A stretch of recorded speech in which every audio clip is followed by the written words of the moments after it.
BestBookBits.com presents Smartcuts, How Hackers, Innovators and Icons Accelerate Success by Shane Snow. Entrepreneur and journalist Shane Snow analyzes the lives of people and companies that do incredible things in implausibly short time. They employ what psychologists call lateral thinking to rethink convention and break rules that aren't rules. In Shortcuts, Snow shatters common wisdom about success, revealing how conventions like paying dues prevent progress, why kids shouldn't learn times tables, and how, paradoxically, it's easier to build a huge business than a small one. From SpaceX to the Cuban Revolution, from Ferrari to Skrillex, Smartcuts is a narrative adventure that busts old myths about success and shows how innovators and icons do the incredible by working smarter, and how perhaps the rest of us can too. The written and audio summary can be found on our website, bestbookbits.com. So without further ado, I bring the book summary of Smartcuts.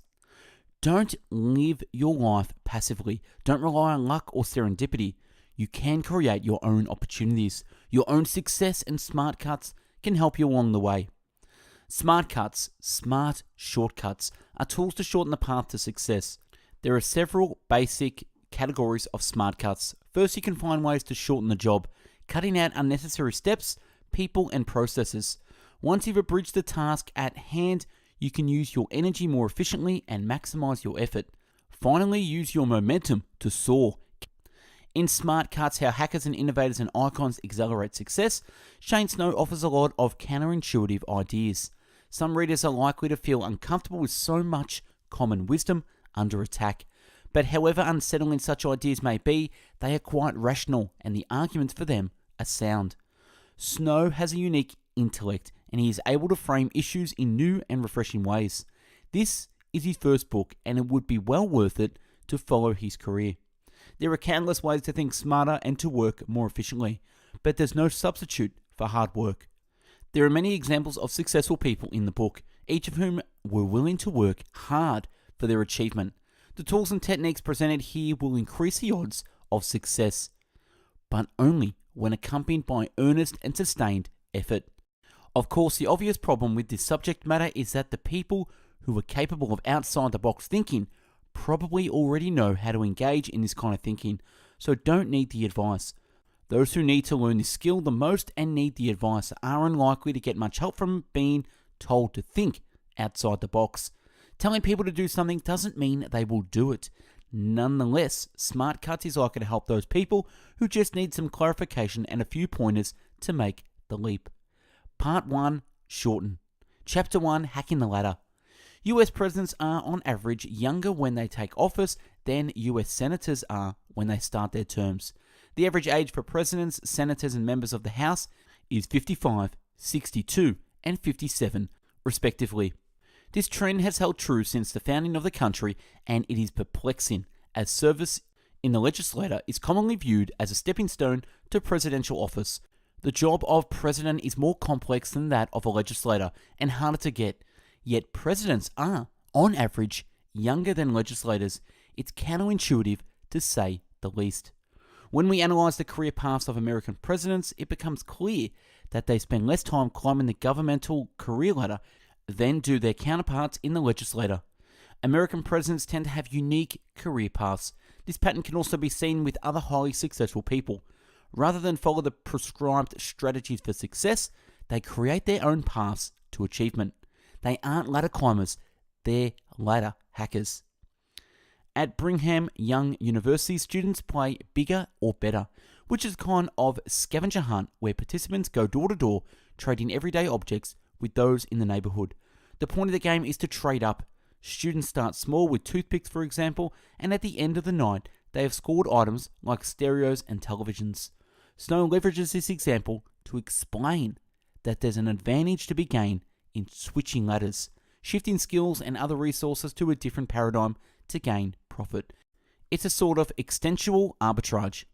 Many US presidents started on one ladder, demonstrating their leadership skills in one arena, then switched ladders. Woodrow Wilson, for example, was a university president. Frank Sinatra said of the New York, "If I can make it here, I can make it anywhere." And he had a point.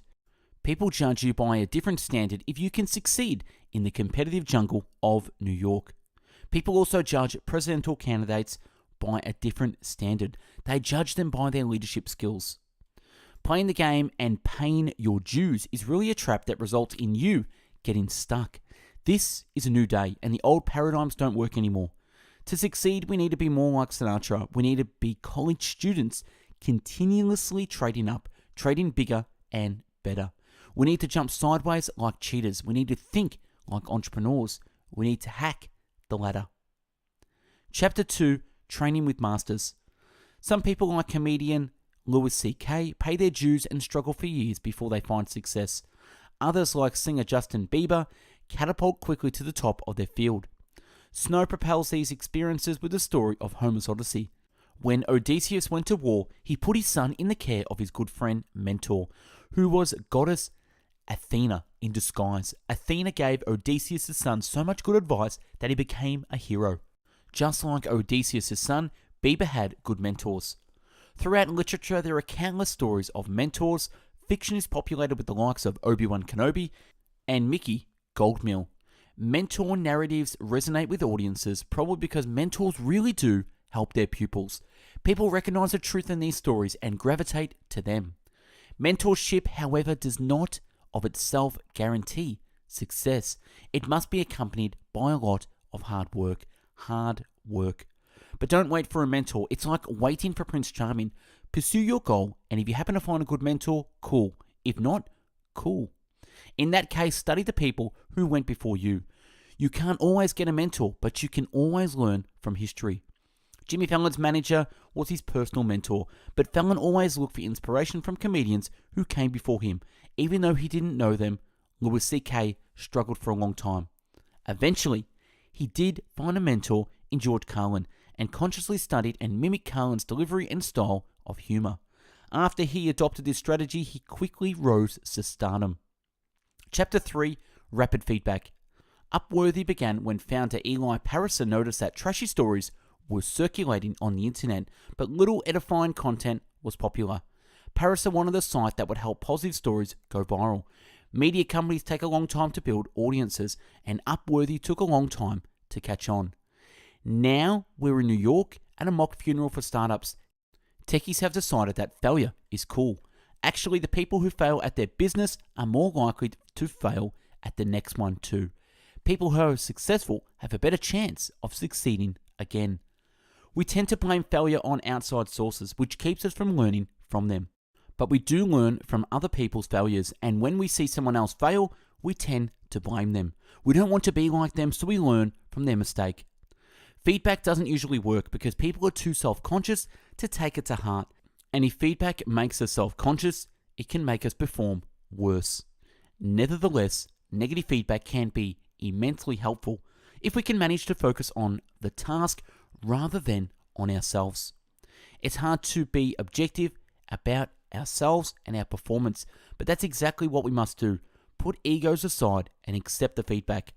To learn from negative feedback, you've got to get comfortable with failure. Take, for example, students at Second City Comedy School who analyze their performance so that they can learn from failure. Feedback should come immediately after performance, whenever possible, so every night after the show, the cast returns to the stage and practices new bits for any audience members who choose to stick around. It's a casual performance and the audience is solicited for suggestions on how to improve the gags.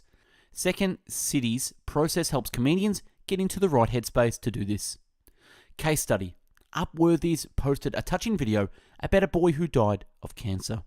They posted in the same video with a variety of headlines.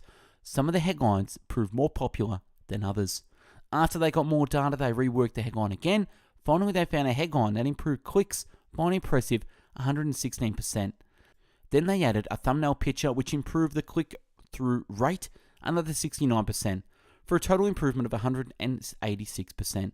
The good people at Upworthy used feedback to craft a headline that made the video so popular that ultimately 10 million people viewed it. Part 2, Leverage. Chapter 4, Platforms. Roads often started out as bumpy dirt lanes, improving in stages. Eventually, they get paved. In the same way, computers have improved in stages. No one needs to understand binary code anymore to use a computer. Layers of improvement have made them easier to use. To paraphrase Isaac Newton, when technological improvements rely on previous improvements, they stand on the shoulders of giants. Snow offers a different definition of platforms than you've likely seen elsewhere. According to his definition, a platform is something that's part of the process of translating what the user types into code that the computer can understand, as well as the layers of improvement that each new iteration adds. Platforms are more about the interface of computer and user. Famous scientist and mathematician Friedman Dyson doesn't think schools should teach kids math, rather schools should teach kids the tools they need to do math. Instead of memorizing multiplication tables, kids should learn to use calculators. It turns out that people actually do learn math faster with calculators. Hands-on learning makes us want to learn. Similarly, platforms help us master the basic math quicker. What we all need is to learn to use platforms. Platforms can be like tools like calculators. They can also be environments like schools. More innovation happens in urban areas because cities are platforms. Chapter 5, Waves. Surfers wait for the right wave. They study the ocean and paddle to a good spot. Some people are really good at reading the water. They develop an instinct from pattern recognition. We can also deliberately look for patterns. Pattern recognition will help you determine when to jump in and surf. Being first in the market is traditionally thought to give companies a first mover. The case. Sometimes a second or third wave in a set will have more power than the first. It is good to understand patterns and to watch the waves and figure out which one to ride. First movers have a high failure rate. Early leaders do not. The first movers have to do all the heavy lifting, like getting the infrastructure set up. Early leaders can then come in and get a free ride. But sometimes the first wave is the best one after all. Sonny Moore was in a band called From First to Last. When they were dropped by their labels and they broke up, Moore started messing around on his computer, creating electronic music. He had a friend who was a DJ, and the pair started hosting dance parties in LA warehouses. Electronic dance music was a new genre that was exploding in popularity. Technology made it easier for the average person to create music, and the internet made it easier for this music to spread. Moore started releasing EDM tracks online for free, and one day a producer asked if he wanted to work with an up-and-coming singer named Lady Gaga. Gaga became famous. Moore's star began to rise. He changed his name to Skrillex, and the rest is history. It wasn't luck that brought Moore to his achievements, it was his ability to read the waves. Sometimes hard work isn't enough. Sometimes you have to get in the water and know which wave to ride. Chapter 6, Superconnectors. Imagine you're at a party where you don't know anyone. If you're outgoing, you might walk up to someone and start talking to them. If you're an introvert, you might wait for someone to talk to you. Either of these tactics might lead to conversations with a couple of people. Now imagine you have a friend at the party who is outgoing and talkative. Your friend introduces you to everyone she thinks you should know, and you end up talking to 12 different people. Your friend has played the role of a super connector. Mass media acts as a super connector in society. In Cuba, there were several attempts to take power out of the corporate hands of the dictatorship and the mob, but the revolutionaries had trouble finding allies and gaining followers. The Bastilla regime succeeded in chasing the rebels, including one Fidel Castro, into the jungle highlands. Although the rebels managed to hold onto a tiny piece of land and conduct raids from there, the group was tiny and powerless compared to the might of the government. And there was no way for the revolution to spread, as most Cubans didn't even know it was a thing. Then someone brought a ham radio transmitter and it changed everything. The peasants had radios and precious little else, and listened to the revolutionaries. More and more of them began to join the cause. Support for the rebels snowballed, and on January 1st, 1959, Bastilla fled the country and the revolution was over. Castro and his peasant rebels had control of the island nation. Che Guevara started literacy courses for the people. He also taught farming and self-defense. Guevara understood that the radio station couldn't just be a channel for revolutionary propaganda. He insisted that everything they broadcast should be completely true. Because of this stance, the rebels gained the people's trust. Whatever you think about Castro, and no matter how bad Cuban-American relations might be, some of the lasting effects of the revolution still help people to this day. The literacy rate, for example, is 99.8%, which is the higher than literacy In the United States, the radio is a superconductor. Part 3. Saw. Chapter 7. Momentum. Wealthy people get depressed once they no longer have anything to work towards. Astronauts have this problem as well. So it turns out that people in dead-end jobs and really successful people have more in common than you might guess. They both get depressed because they feel they aren't progressing or moving forward. People need to feel progress and feel they're moving forward. In fact, momentum is more important than the quality or financials or most anything else. And sometimes the perception of momentum is as good as momentum itself. In 2010, Paul Vasquez posted a funny video on YouTube and it became a viral sensation. Vasquez was on fire. Around the same time, Michelle Payne posted a makeup tutorial video which also became a viral hit. Payne's tutorial became as popular as Vasquez's comedic video. Vasquez continued to make videos trying to capitalize on his early success. He sold t-shirts with the theme of his hit video, but he never again saw the success of that first video. Payne, on the other hand, had become wildly popular on YouTube. She's one of the top producers of videos on the site and has contracts with makeup companies. Her star continues to rise. These two people with similar different outcomes. Michelle Payne's interest in art started when she was a teenager. She had a blog which featured her creative projects, and eventually she made it into art school. The video that would catapult her to fame was a tutorial on how to copy Lady Gaga's makeup on her Bad Romance video. Payne analysed how videos became hits and developed a strategy for success on the site. After a Gaga video, people looked at other videos she's created. She had enough of a backlog to keep people entertained, and she continued to post new ones to take advantage of the momentum. Her approach worked, and she now has a successful YouTube channel. Vasquez, on the other hand, was a one-hit wonder with a mundane back catalogue of ordinary home movies. He never planned on the fame that came to him so suddenly. He was as surprised as anyone by his initial success. He had no strategy for how to perpetuate it beyond selling a few t-shirts. We have learned some important lessons here. Capture momentum when it happens. Strike while the iron is hot. Build up potential so you can jump on unexpected lucky breaks.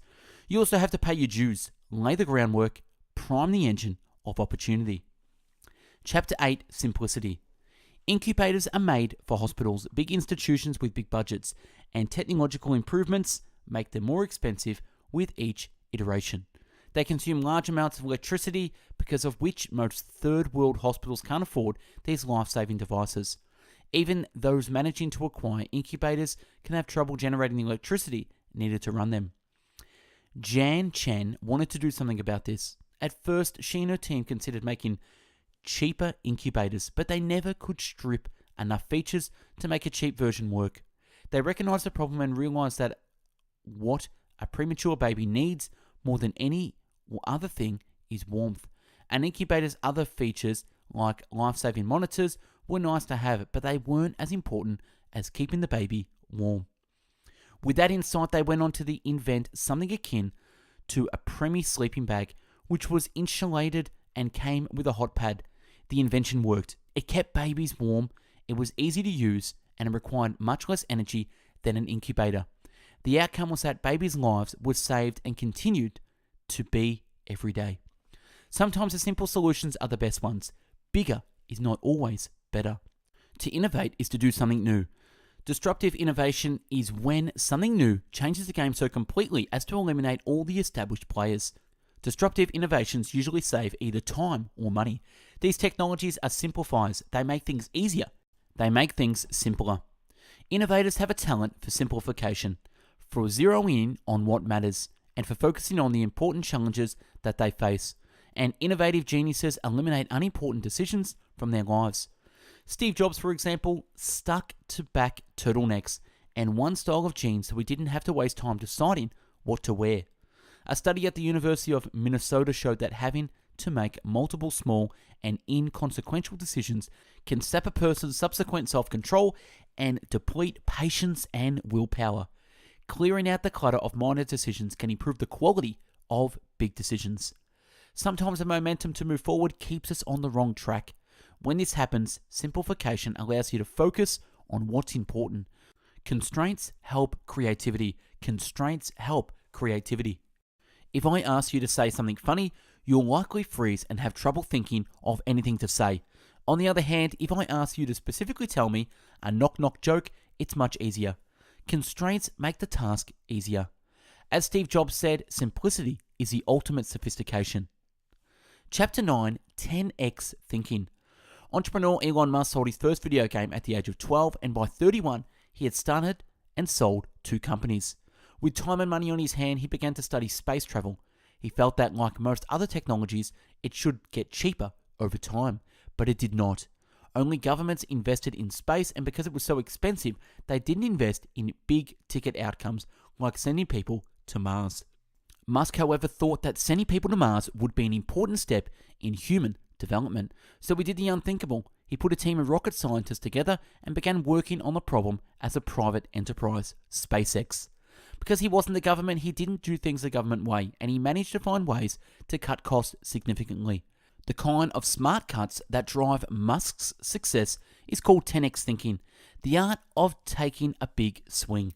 To really make big improvements, you have to change things, sometimes drastically. And to do this, you'll have to let go of some assumptions. You can't just look for improvement, which will get you just 10% better. You're looking for 10x better. Aiming high results in better performance because people try harder. Also, when there's just a few competitors, outperformance improves compared to when there are none. When people know there's lots of competition, they underperform.